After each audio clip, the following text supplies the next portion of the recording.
বিবৃতির পরেই নেব।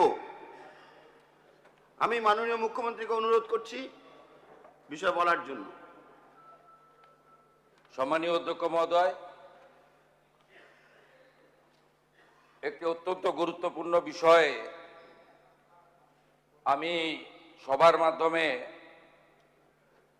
পশ্চিমবঙ্গের মানুষের কাছে সরকারের পক্ষ থেকে একটি বিবৃতি দিচ্ছি। আপনারা জানেন যে গতকাল দুপুর 12:07 কলকাতা কর্পোরেশনের এলাকাভুক্ত তারাতলাতে একটি নির্মীয়মান বিল্ডিং ভেঙে পড়ে একটি মর্মান্তিক বেদনাদায়ক ঘটনা ঘটেছে। এই ঘটনায় যারা মারা গেছেন, মৃত্যু হয়েছে, তাদের পরিবারের প্রতি সমবেদনা, পরিবারের পাশে থাকার অঙ্গীকার এবং তাদের বিদেহী আত্মার অমরত্ব প্রার্থনা করি। যারা আহত হয়ে কলকাতার SSKM হসপিটালে চিকিৎসাধীন রয়েছেন, তাদের দ্রুত আরোগ্য প্রার্থনা করে সরকার তাদের পরিবারের পাশে আছে এই অঙ্গীকারও জানাচ্ছে। আমাদের উদ্ধার কার্য যা গতকাল ঘটনা ঘটার 30 মিনিটের মধ্যে শুরু হয়েছিল, প্রথমে কলকাতা পুলিশ, ফায়ার ব্রিগেড এবং স্থানীয় জনগণ হাত লাগায়। সময় যত গেছে তার সাথে সিভিল ডিফেন্স, NDRF, আর্মি সবাই মিলে একযোগে উদ্ধার কার্যে হাত লাগায়। সেই উদ্ধার কার্য এখনো চলছে, সমাপ্ত হয়নি। সরকারের পক্ষ থেকে প্রথমে এলাকায় পৌঁছান মাননীয় স্বাধীন ভারপ্রাপ্ত রাষ্ট্রমন্ত্রী ডাক্তার ইন্দ্রনীল খান এবং UDMA মিনিস্টার অগ্নিমিত্রা পাল মহোদয়া। পরে পরে ফায়ার দপ্তরের মাননীয় রাষ্ট্রমন্ত্রী কৌশিক চৌধুরী এবং স্বাস্থ্যমন্ত্রী ডাক্তার শারদ মুখার্জি এবং স্বাস্থ্য প্রতিমন্ত্রী সুমনা সরকার চিকিৎসা উদ্ধার কার্য সরকারের সঙ্গে সমন্বয় এই কাজে হাত লাগান। আমি প্রথম থেকেই মনিটরিং করছিলাম, কিন্তু উদ্ধার কার্য চলাকালীন আমরা গিয়ে উদ্ধার কার্যে অসুবিধা সৃষ্টি হোক তাই আমরা খানিকটা বিলম্ব করে 4:30-5টার সময় বিকেলে আমি এলাকা পরিদর্শন করে প্রয়োজনীয় সমীক্ষা এবং নির্দেশ দিয়ে নবান্নতে চলে আসি। তারপরে আমি হসপিটালও ভিজিট করেছি। যারা উন্ডেড ছিলেন, কথা বলার মতো অবস্থায়, তাদের কাছ থেকে ডিটেলস নিয়েছি। রাত্রি 2টো পর্যন্ত আমাদের মন্ত্রী অগ্নিমিত্রা পাল, ডাক্তার শারদ মুখার্জি এবং কৌশিক চৌধুরী ওখানে ছিলেন, মধ্যরাত্রি বা ভোর রাত্রি পর্যন্ত। মুখ্য সচিব মনোজ আগরওয়াল, স্বরাষ্ট্র সচিব সংঘমিত্রা ঘোষ এবং কলকাতা পুলিশের নগরপাল, KMC কমিশনার, ফায়ারের প্রিন্সিপাল সেক্রেটারি যিনি UDM-এরও অলসো, সিভিল ডিফেন্সের আধিক প্রিন্সিপাল সেক্রেটারি রাজেশ সিনহা এবং ADG র্যাঙ্কের পদমর্যাদার আধিকারিক সাউথ 24-এর DM, তারা ভোর 3টে পর্যন্ত স্পটে ছিলেন।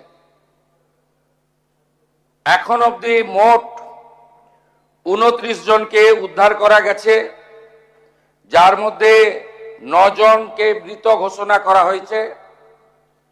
5 জনের পোস্টমর্টম করে দেহ পরিবারেরকে হস্তান্তর করা হয়েছে, বাকি 4টি আন্ডার প্রসেস। 20 জন চিকিৎসাধীন রয়েছে, তার মধ্যে আউট অফ ডেঞ্জার অর্থাৎ স্টেবল রয়েছেন 15, গুরুতর রয়েছেন 4, আর একটু আশঙ্কাজনক আছেন আরো 1। এই জায়গায় আমাদের উদ্ধার কার্য যারা করছেন এনডিআরএফ এবং আর্মির লোকেরা আরো কয়েকজনের সংখ্যা অল্প হলেও থাকার কথা একটু আগে আমাদের জানিয়েছেন। আমরা চিকিৎসার দায়িত্ব নিচ্ছি এবং আমরা ঘোষণা করছি রাজ্য সরকারের পক্ষ থেকে মৃতদের পরিবারকে, আবারও বলি, অর্থ দিয়ে মৃত্যুর ক্ষতিপূরণ হয় না, এটা স্বীকার করেও দায়িত্বশীল সরকার তার দায়িত্ব পালনের জন্য অঙ্গীকারবদ্ধ। 10 লক্ষ টাকা করে আমরা মৃত পরিবারকে আমরা আর্থিক সাহায্য এবং গুরুতর আহতদেরকে 1 লক্ষ, আহতদের সকলকেই 1 লক্ষ টাকা করে আমরা ক্ষতিপূরণ দেওয়ার ঘোষণা করছি। এই যে মাননীয় চিফ হুইপ অপোজিশন আমি বলার আগে উঠে পড়েছিলেন, সম্মানীয় আখরুজ্জামান সাহেব, আপনি একটু কেয়ারফুলি শুনুন যে কটা লোক আছেন আপনারা। এই বিল্ডিং প্ল্যানটা জানুয়ারি মাসের 17 তারিখ 26-এ আপনারা দিয়েছেন। এখানে সব বের করেছি আমরা। এই আপনাদের পাপের ফল, সব জায়গায় টাকা নিতে নিতে এই সিটি অফ জয়কে এবং বৃহত্তর কলকাতাকে মৃত্যুপুরীতে আপনারা পরিণত করেছেন। একাধিক ইনসিডেন্ট, গার্ডেন রিচ থেকে শুরু করে শিক্ষা নেননি, সংশোধন করেননি, কোন উদ্ধার কার্যে এনডিআরএফ এবং আর্মিকে কোনোদিন ডাকেননি। গার্ডেন রিচে ধ্বংসস্তূপে আপনার জেলা মুর্শিদাবাদের যারা হাত খুলে মমতা ব্যানার্জিকে ভোট দেয় মুসলিম, তাদের 14 জন চাপা পড়ে মারা গেছিল, একজনকে উদ্ধার করতে পারেননি আপনারা জীবিত। আমরা এটা নিয়ে রাজনীতি করব না, কিন্তু কি করেছেন আপনারা, একটাকেও তো ছাড়ার কোনো সিন নেই। আপনার প্রাক্তন মেয়রের সই আছে এতে, কাউকে ছাড়া হবে না। আপনার ইঞ্জিনিয়ার যাদের নাম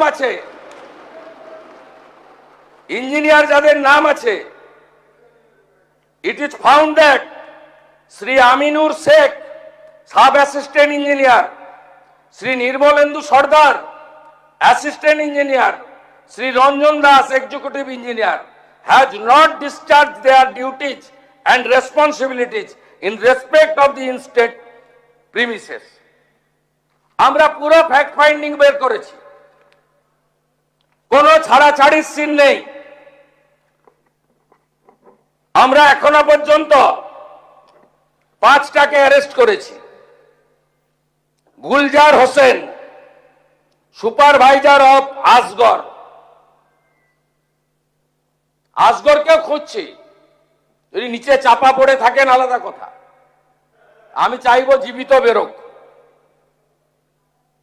কি করে এইসব লোক এই জায়গাগুলোতে ঢোকে বের করতে হবে। অ্যারেস্ট হয়েছে Gulzar Hossain, supervisor of Asgar, Kamal Samanta, iron structure fabricator, Shambhunath Behera, lessee of land, Dibakar Bhandari, labour supplier cum Trimex contractor, Abdul Hamid, broker for sanction plan for KMC.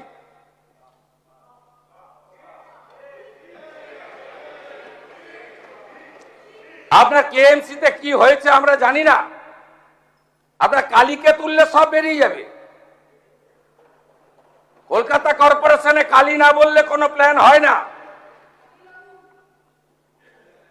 R Kali appointed by Camac Street, সবাই জানে। আর এই কালী বাইপাসের পাশে আপনাদের তৃণমূল ভবন বানাচ্ছে 200 কোটি টাকা দিয়ে, আর এখান থেকে টাকাটা তুলে ওখানে পাঠায়। আমরা সব জানি, সব বের করেছি আমরা, এফআইআর হয়েছে, আরো ব্যবস্থা নিচ্ছি।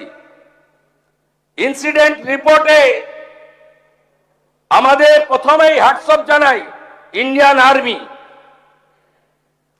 তারা 215 জন জওয়ানকে দিয়েছিলেন। আমি এবং মুখ্য সচিব আলোচনা করে দুটোর সময় সিদ্ধান্ত নিই, এই যে ভারী বিম, এ কাটার কোন মেশিন রাখেননি আপনারা। আপনাদের সরকার 15 বছরে অনেক কাণ্ড করেছেন, লোহা কাটার মেশিনটা পর্যন্ত কেনেননি। কেন এই ক্ষতিটা করে দিয়ে গেছেন বাংলায়? কোন আধুনিক যন্ত্রপাতি নেই, কোন পেশাদার টিম নেই। আর্মির 215 পার্সোনাল এসেছেন এবং বিশেষ করে বিহার রেজিমেন্ট, তারা সমস্ত মডার্ন ইকুইপমেন্ট নিয়ে এসে হাত লাগিয়েছেন বলে 20টা লোককে জীবিত বের করতে পেরেছি। ওই লোহা পড়লে কেউ বাঁচে না। ন্যাশনাল ডিজাস্টার রেসপন্স ফোর্স, এরা তো ভগবানের দূত হিসেবে কাজ করেছে। এদের 4টে টিম, তারা এখনো না খেয়ে না দেখে না সারা রাত্রি জেগে কাজ করেছে। সিভিল ডিফেন্সের একটা কুইক রেসপন্স টিম আর 2টো কিউআরটি টিম 26 মেম্বারের, তারা এখনো পর্যন্ত কাজ করে চলেছে। আমি তাদেরকে ধন্যবাদ জানাবো। Fire and emergency service, 6 fire engine, 36 personnel, Kolkata municipal corporation, health, building, solid waste management, lighting এবং ইকুইপমেন্ট অ্যান্ড লেবার, এরা ফুল ফেজেড কাজ করেছেন, কাজ করছেন।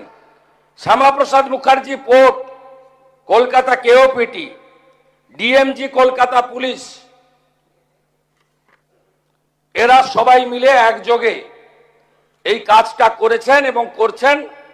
South 24 DM, health department, KMDA also, তারাও আমাদের অল টুগেদার সবাই মিলে একটা টিমে সাপোর্ট করেছেন। এইটা দেখুন মাননীয় ফিরহাদ হাকিমের সই। দেখুন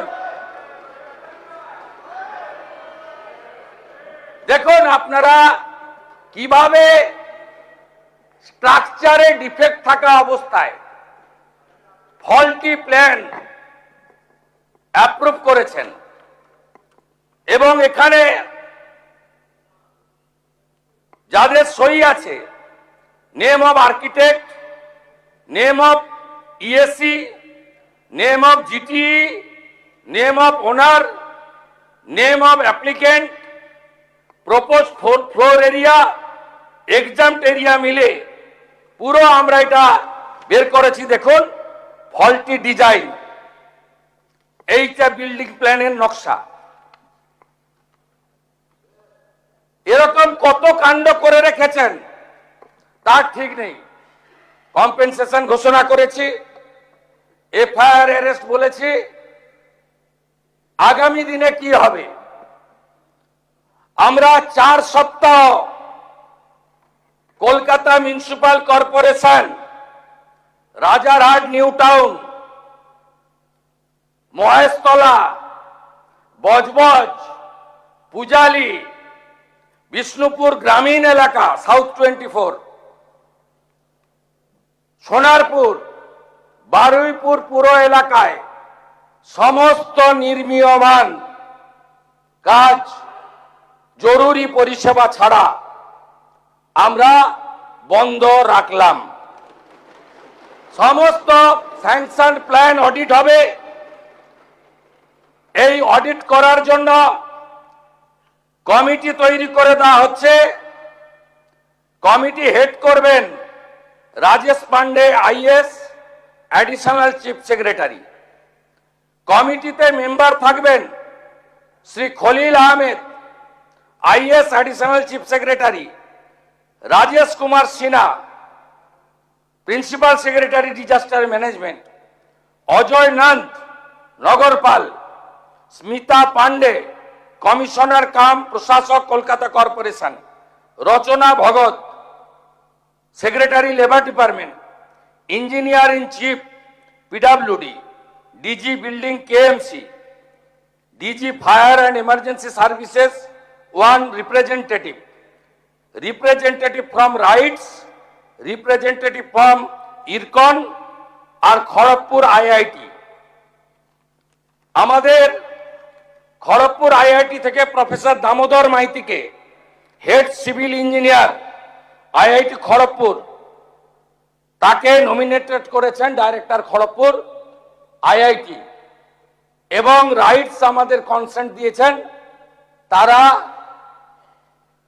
যত বিল্ডিং প্ল্যান এই দুর্নীতিগ্রস্ত তৃণমূল কংগ্রেস অর্থের বিনিময়ে, কাটমানির বিনিময়ে, ব্রোকারদের দিয়ে এই কলকাতাকে মৃত্যুপুরীতে পরিণত করা তৃণমূল কংগ্রেস, তার সমস্ত বিল্ডিং প্ল্যান এবং আন্ডার কনস্ট্রাকশন আমরা অডিট করাবো। যতক্ষণ না অডিট সার্টিফিকেট হচ্ছে কোন বিল্ডিং এ আমরা হাত দিতে দেব না। তারপরে তো প্রপার্টি অ্যাটাচমেন্ট করে আদায় করব, শুধু জেল খাটানো নয়। অপেক্ষা করুন, আপনারা নিশ্চিন্ত থাকুন, একদম জিরো টলারেন্স, 1 ইঞ্চিও টলারেন্স আমরা করব না। আর অ্যাসেম্বলি চলছে, আগের মুখ্যমন্ত্রীর মতো তু খিঁচ মেরি ফটো আর বিধানসভাকে অস্বীকার করে বাইরে অ্যাকশন আর কম্পেনসেশন আমরা অন্তত করি না। বিধানসভা চালু ছিল, তাই আপনাদের মাধ্যমে গোটা পশ্চিমবঙ্গের মানুষকে ঘটনা, অ্যাকশন, আফটার অ্যাকশন কি কি আমরা মেজার্স নিচ্ছি তা জানালাম। আপনারা ভরসা রাখতে পারেন, এই সরকার জনগণের জীবনের সঙ্গে কোন রকম কম্প্রোমাইজ করতে কাউকে দেয়নি, দেবে না। সবাই ভালো থাকুন, ধন্যবাদ। পরিবারগুলিকে সমবেদনা জানিয়ে আমার এই বিবৃতি শেষ করছি। অধ্যক্ষ মহোদয়কে ধন্যবাদ, তিনি আমাকে বলার সুযোগ করে দিয়েছেন।